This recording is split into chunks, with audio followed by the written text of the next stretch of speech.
चलो चलो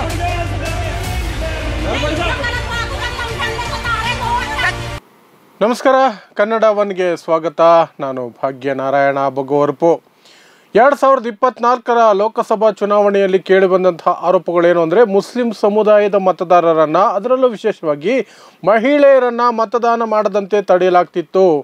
ಅಲ್ಲಿನ ಆಡಳಿತ ವ್ಯವಸ್ಥೆ ಅಂದರೆ ಪೊಲೀಸ್ ಏನಿದೆ ಅದು, ಪ್ಲಸ್ ವೋಟಿಂಗ್ ಸ್ಟಾಫ್ ಏನಿದೆ, ಎಲೆಕ್ಷನ್ ಸ್ಟಾಫ್ ಏನಿದೆ, ಚುನಾವಣಾ ಅಧಿಕಾರಿಗಳು ಸೇರಿದಂತೆ ಅವರೆಲ್ಲರೂ ಸಹ ಒಂದಲ್ಲ ಒಂದು ರೀತಿಯಲ್ಲಿ BJPಗೆ ಅನುಕೂಲ ಮಾಡಿಕೊಡುವ ಉದ್ದೇಶದಿಂದ ಅಥವಾ ದುರುದ್ದೇಶದಿಂದ ಮುಸ್ಲಿಂ ಮತದಾರರನ್ನು ಮತ ಚಲಾಯಿಸದಂತೆ ಅಥವಾ ಮತಗಟ್ಟೆಗೆ ಬರದಂತೆ ನೋಡಿಕೊಳ್ಳಲಾಗ್ತಿದೆ ಅನ್ನುವಂಥ ಆರೋಪಗಳು ಆಗ ಕೇಳಿಬಂದಿತ್ತು.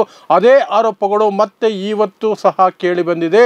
ಅದರಲ್ಲೂ ವಿಶೇಷವಾಗಿ ಉತ್ತರ ಪ್ರದೇಶದಲ್ಲಿ ನಡೀತಾ ಇರುವಂತಹ 9 ಉಪಚುನಾವಣೆಗಳು, 9 ಕ್ಷೇತ್ರಗಳ ಉಪಚುನಾವಣೆಯಲ್ಲಿ ಇವತ್ತು ದೊಡ್ಡ ಶಾಕಿಂಗ್ ಒಂದು ನಮ್ಮ ಕಣ್ಣೆದುರಿಗೆ ಬಂದಿದೆ.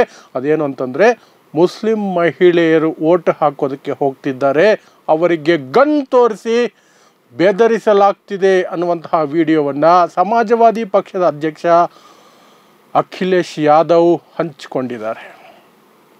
ಅದಷ್ಟೇ ಅಲ್ಲ, ಬೇರೆ ಕ್ಷೇತ್ರಗಳಲ್ಲಿ, ಮುಜಫರ್ನಗರ ಅಂತ ಕ್ಷೇತ್ರಗಳಲ್ಲಿ ಬುರ್ಕಾ ಧರಿಸಿದ್ದಂತಹ ಒಂದಷ್ಟು ಮಹಿಳೆಯರನ್ನು ಪೊಲೀಸರು ಬುರ್ಕಾ ತೆಗೆಸಿ ಅವರ ಮುಖ ಚೆಕ್ ಮಾಡಿದ್ರು, ID ಕಾರ್ಡ್ಗಳನ್ನು ಚೆಕ್ ಮಾಡಿದ್ರು ಅನ್ನೋ ಆರೋಪ ಕೇಳಿಬಂತು.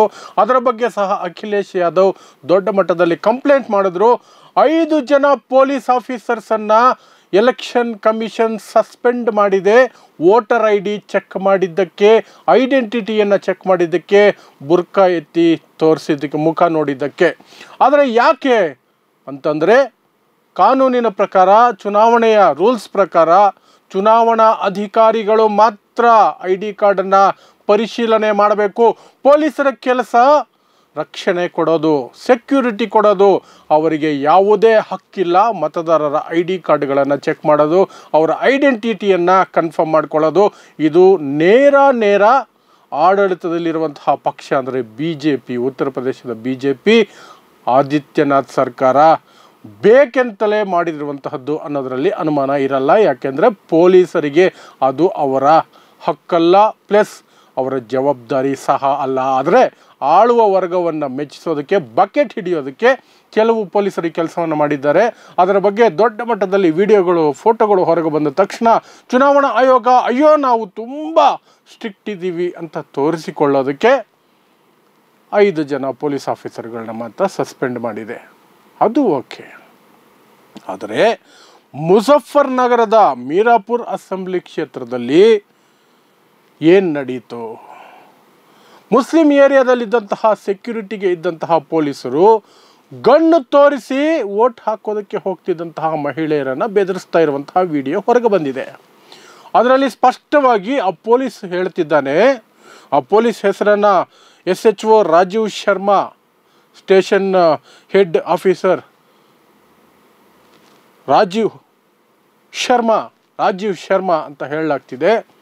ಆತ ಗನ್ ತೋರಿಸಿ ಹೇಳ್ತಿದ್ದಾನೆ, ಶೂಟ್ ಮಾಡೋದಕ್ಕೆ ನನ್ನ ಹತ್ರ ಆರ್ಡರ್ಸ್ ಇದೆ, ಶೂಟ್ ಮಾಡಬಹುದು ನಾನು ಅಂತ. ಪ್ರಜಾಪ್ರಭುತ್ವದಲ್ಲಿ ಚುನಾವಣೆ ದಿನ ಚುನಾವಣೆಗೆ ಹೋಗ್ತಾ ಇರುವಂತಹ ಮತದಾರರಿಗೆ ಗನ್ ತೋರಿಸಿ ಶೂಟ್ ಮಾಡ್ತೀನಿ ಅಂತ ಹೇಳುವಂತಹ ದುರಹಂಕಾರ ಇದೆಯಲ್ಲ, ಅದು ಖಂಡಿತವಾಗಲೂ ಸಹ ಪ್ರಜಾಪ್ರಭುತ್ವಕ್ಕೆ ಅದಕ್ಕಿಂತ ದೊಡ್ಡ ಕರಾಳ ಅಥವಾ ಆಘಾತಕಾರಿಯಾದಂತಹ ದಿನ, ಸನ್ನಿವೇಶ ಇರಲಾರದು. ಸಮಯ ಸನ್ನಿವೇಶ ಏನೇ ಆಗಿರಲಿ, ಮಹಿಳೆಯರನ್ನು ಅವರ ಕೈಯಲ್ಲಿ ಏನು ಕನಿಷ್ಠ ಒಂದು ಕಲ್ಲು ಇಲ್ಲ, ಯಾವ ಆಯುಧವೂ ಇಲ್ಲ, ಎಂಥದೂ ಇಲ್ಲ, ಸುಮ್ಮನೆ ನಿಂತ್ಕೊಂಡು ದಾರಿಯಲ್ಲಿ ಹೋಗ್ತಾ ಇದ್ದಂತಹ ಮಹಿಳೆಯರನ್ನು ಅವ್ರ ಕೈಯಲ್ಲಿ ಕೇವಲ ಏನೋ ಒಂದು ಚೀಟಿ ಇದೆ, ಅದು ಐ ಹೋಪ್ಸೋ ID ಕಾರ್ಡ್, ಅವ್ರದ್ದು ವೋಟಿಂಗ್ ಕಾರ್ಡ್, ಅದು ವೋಟರ್ ID, ಅದನ್ನು ಹಿಡ್ಕೊಂಡು ಹೋಗ್ತಾ ಇದ್ದಂತಹ ಮಹಿಳೆಯರನ್ನು ನಿಲ್ಲಿಸ್ಕೊಂಡು ನಿಮ್ಮನ್ನು ಶೂಟ್ ಮಾಡೋದಕ್ಕೆ ನನ್ನ ಹತ್ರ ಆದೇಶ ಇದೆ, ನಾನು ಶೂಟ್ ಮಾಡಬಲ್ಲೆ, ಶೂಟ್ ಮಾಡಿಬಿಡ್ತೀನಿ ಅಂತ ಬೆದರಿಸೋದಿದೆಯಲ್ಲ, ದಿಸ್ ಈಸ್ ಅಟ್ಟರ್ ನಾನ್ಸೆನ್ಸ್.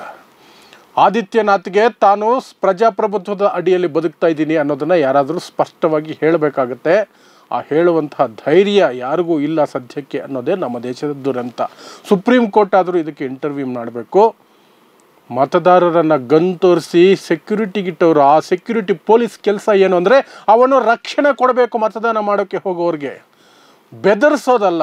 ಅದು ನಿರಾಯುಧರಾಗಿರುವಂತಹ ಸಾಮಾನ್ಯ ಮಹಿಳೆಯರನ್ನು. ಆದರೆ ಆ ಮಹಿಳೆಗೆ ನಾನು ಸೆಲ್ಯೂಟ್ ಮಾಡ್ತೀನಿ. ಆಕೆ ಒಂದು ಕ್ಷಣವೂ ಹಿಂಜರಿಲಿಲ್ಲ, ಹೆದರಲಿಲ್ಲ. ನಿನಗೆ ಆ ಅಧಿಕಾರ ಇಲ್ಲ ಅಂತ ಸ್ಪಷ್ಟವಾಗಿ ಹೇಳ್ತಾಳೆ ಆ ವಿಡಿಯೋದಲ್ಲಿ. ಅಮ್ಮ ಆರಂಭದಲ್ಲಿ ಆ ವಿಡಿಯೋ ಹಾಕಿದ್ದೀವಿ. ಅಷ್ಟು ಸ್ಪಷ್ಟವಾಗಿ, ಧೈರ್ಯವಾಗಿ, ದೃಢವಾಗಿ ಹೇಳ್ತಾಳೆ, ಹಾಗೆ ಮಾಡೋಕ್ಕೆ ಬರಲ್ಲ, ಶೂಟ್ ಮಾಡೋಂಗಿಲ್ಲ ನೀನು ಅಂತ. ಆದರೆ ಹಾಗೆ ಹೇಳಿದ ನಂತರ ಕೂಡ ಆ ಪೊಲೀಸ್ ರಾಜೀವ್ ಶರ್ಮಾ ಅನ್ನುವಂತಹ ನಿಮಗೆ ಎಂತಹ ದುರಹಂಕಾರ, ಕೊಬ್ಬು ನೋಡಿ ಬೆದರಿಸ್ತಾನೆ. ಗನ್ನು ಮತ್ತೆ ಮತ್ತೆ ಎತ್ತಿ ತೋರಿಸ್ತಾನೆ. ಎಂತಹ ಅನಿಷ್ಟ ಪದ್ಧತಿಯಲ್ಲಿ ನಾವು ಜಾರ್ಕೊಳ್ತಾ ಇದ್ದೀವಿ, ಅನಿಷ್ಟ ಪದ್ಧತಿಗೆ ಅಥವಾ ಅನಿಷ್ಟ ಸನ್ನಿವೇಶಕ್ಕೆ ಅಂತಂದರೆ ಇದಕ್ಕಿಂತ ದುರಂತ ಇರಲಿಕ್ಕೆ ಸಾಧ್ಯನೇ ಇಲ್ಲ. 9 ವಿಧಾನಸಭಾ ಕ್ಷೇತ್ರಗಳಿಗೆ ಬೈ ಎಲೆಕ್ಷನ್ ನಡೀತಾ ಇದೆ. ಅಲ್ಲಿ ಆದಿತ್ಯನಾಥ್ಗೆ ಈ ಎಲೆಕ್ಷನ್ ಗೆಲ್ಲಲೇಬೇಕು. 9ರಲ್ಲಿ ಕನಿಷ್ಠ 5 ಕ್ಷೇತ್ರಗಳನ್ನು ಗೆದ್ದಿಲ್ಲ ಅಂದರೆ BJP ಅವರು ಆದಿತ್ಯನಾಥರನ್ನೇ ಪಕ್ಕಕ್ಕೆ ತಳ್ಳಿಬಿಡ್ತಾರೆ. ಯಾಕಂದರೆ 2024ರ ಲೋಕಸಭಾ ಚುನಾವಣೆಯಲ್ಲಿ BJP ಉತ್ತರ ಪ್ರದೇಶದಲ್ಲಿ ದೊಡ್ಡ ಪೆಟ್ಟು ತಿಂದಿತ್ತು. ಕೇವಲ 37 ಸ್ಥಾನಗಳನ್ನು ಮಾತ್ರ ಪಡ್ಕೊಳ್ಳೋದಕ್ಕೆ ಸಾಧ್ಯ ಆಗಿತ್ತು BJPಗೆ 80ರಲ್ಲಿ.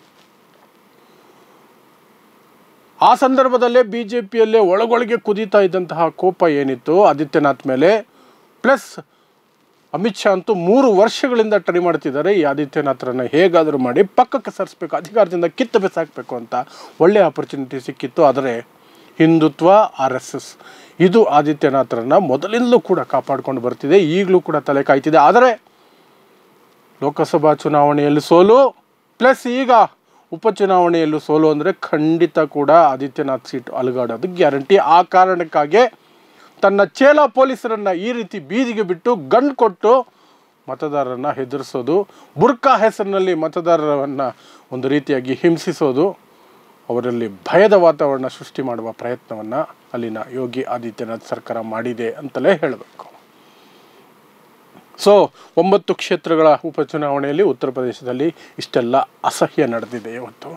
ಆದರೆ ಎಲೆಕ್ಷನ್ ಕಮಿಷನ್ ಕೇವಲ ID ಚೆಕ್ ಮಾಡಿದ ಪೊಲೀಸ್ ಆಫೀಸರ್ಗಳಾದ 5 ಜನರನ್ನು ಮಾತ್ರ ಸಸ್ಪೆಂಡ್ ಮಾಡಿದೆ.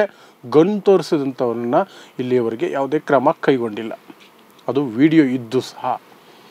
ಇನ್ನು ಇದೇ ರೀತಿಯ ಆರೋಪಗಳು ಮಹಾರಾಷ್ಟ್ರದ ಚುನಾವಣೆಯಲ್ಲೂ ಕೂಡ ಕೇಳಿಬಂತು. ಇವತ್ತು ಮಹಾರಾಷ್ಟ್ರದ 288 ಸೀಟುಗಳಿಗೆ ಒಂದೇ ದಿನದಲ್ಲಿ ವಿಧಾನಸಭಾ ಚುನಾವಣೆಗಳು ನಡೆದವು, ಮತದಾನ ನಡೆಯಿತು. ಆ ಸಂದರ್ಭದಲ್ಲಿ ಸಹ ಸಾಕಷ್ಟು ಕ್ಷೇತ್ರಗಳಲ್ಲಿ ಮುಸ್ಲಿಂ ಮತದಾರರನ್ನು ಒಂದು ರೀತಿ ದೌರ್ಜನ್ಯ ನಡೆಸಲಾಯಿತು, ಅವರಿಗೆ ವೋಟ್ ಹಾಕದಂಗೆ ತಡೆಯೋ ಪ್ರಯತ್ನಗಳು ನಡೆಯಿತು, ಅವರ ಮೇಲೆ ಲಾಠಿ ಚಾರ್ಜ್ಗಳಾಯಿತು ಅನ್ನುವಂತಹ ಆರೋಪಗಳು ಸಹ ಕೇಳಿಬರ್ತಾ ಇದೆ. ಒಟ್ಟಾರೆಯಾಗಿ ಎಲೆಕ್ಷನ್ ಕಮಿಷನ್ ಸಂಪೂರ್ಣವಾಗಿ ಮೋದಿಗೆ ಸರೆಂಡರ್ ಆಗಿದೆ, ಕೇಂದ್ರ ಸರ್ಕಾರಕ್ಕೆ ಸರೆಂಡರ್ ಆಗಿದೆ ಅನ್ನೋದಕ್ಕೆ ಈ ಎಲ್ಲ ಘಟನೆಗಳು ಸಹ ಸ್ಪಷ್ಟವಾದಂತಹ ನಿದರ್ಶನಗಳು. ಅದೇನೇ ಇರಲಿ, ಜನ ನೋಡ್ತಿದ್ದಾರೆ. ಇದು ಹಳೆ ಕಾಲ ಅಲ್ಲ, ಯಾವುದೋ ರೇಡಿಯೋ ಯಾವುದೋ ಒಂದು ದೂರದರ್ಶನಲ್ಲಿ ಸುದ್ದಿ ಬಂದರೆ ಅದು ಜನರಿಗೆ ತಲುಪುತ್ತೆ ಅಂತ ಈಗ ಸೋಷಿಯಲ್ ಮೀಡಿಯಾ ಇದೆ. 1 ನಿಮಿಷದಲ್ಲೇ ಇಡೀ ದೇಶಕ್ಕೆ ಪಸರಿಸುತ್ತೆ. ಈ ವಿಡಿಯೋಗಳು ಸಹ ದೇಶಾದ್ಯಂತ ಹೋಗಿದೆ, ಉತ್ತರ ಪ್ರದೇಶಕ್ಕೂ ಹೋಗಿದೆ. ಉತ್ತರ ಪ್ರದೇಶದಲ್ಲಿ ಮತ್ತು ಮಹಾರಾಷ್ಟ್ರದಲ್ಲಿ ಇವತ್ತು ಮತ ಕೊಟ್ಟಂತಹ ಮತದಾರರಿಗೂ ತಲುಪಿರುತ್ತೆ. ಸೊ ಅವರೇ ಸರಿಯಾದ ಉತ್ತರ ಕೊಟ್ಟು ಈ ದೇಶದ ಸದ್ಯದ ಪರಿಸ್ಥಿತಿಯಿಂದ ದೇಶವನ್ನು ಹೊರಗೆ ತರ್ತಾರೆ ಅಂತ ನಾವು ಒಂದು ಭರವಸೆಯನ್ನು ಇಟ್ಕೊಳ್ತಾ ಈ ನನ್ನ ಕಾರ್ಯಕ್ರಮ ಮುಗಿಸ್ತೀನಿ. ನೋಡ್ತಾ ಇರಿ ಸಮಾಜಕ್ಕಾಗಿ ಕನ್ನಡ 1 ನ್ಯೂಸ್. ನಮಸ್ಕಾರ.